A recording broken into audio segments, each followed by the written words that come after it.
Hi guys, my name is Owen. Today we are going to be looking at partial fractions and how to decompose them.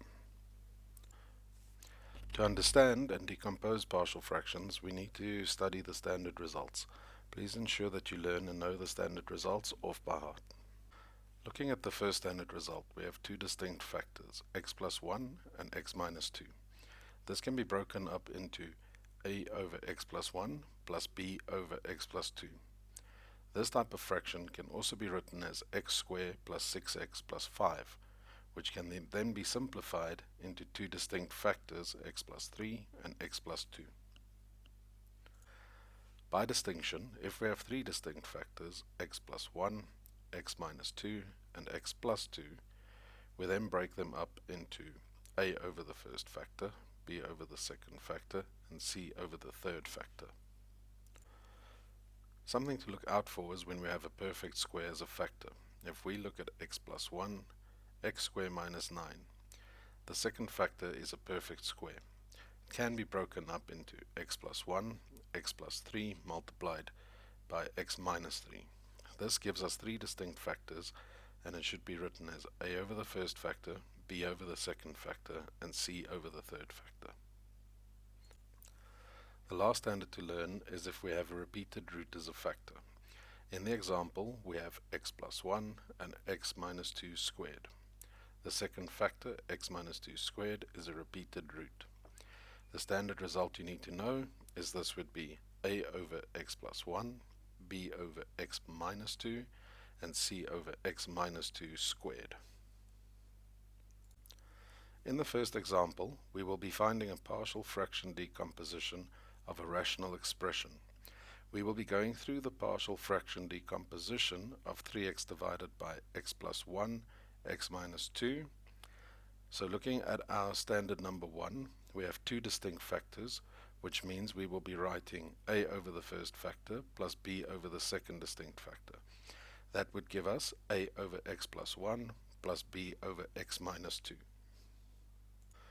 To get rid of the factors x plus 1 times x minus 2, we need to multiply every term on both the left and the right side of the equation by x plus 1, x minus 2. On the left, the factors above and below will cancel each other out. Anything divided by itself is 1, so x plus 1 times x minus 2 divided by x plus 1 times x minus 2 is equal to 1. On the right, if we multiply a by x plus 1 times x minus 2, then the x plus 1 over x plus 1 gives us 1, so they cancel out. We then multiply b by x plus 1 times x minus 2, which will cancel out the x minus 2, so we are left with 3x equals a times x minus 2 plus b times x plus 1. Now we need to solve the values of a and b. To solve a, we will try to make b equals to 0. To do so, we need to substitute the value of x with a number that will cause b times x plus 1 to be equal to 0. If we look at it, we will see that if x equals minus 1, then we will have minus 1 plus 1 for b, which is equal to 0. So we write down let x equals to minus 1, and we substitute minus 1 wherever we see an x. This leaves us with 3 times minus 1 equals a times minus 1 minus 2 plus b times minus 1 plus 1. From here we use normal algebra and its rules to solve a. So we have minus 3 equals minus 3a, and therefore a equals minus 3 divided by minus 3, which is equal to 1.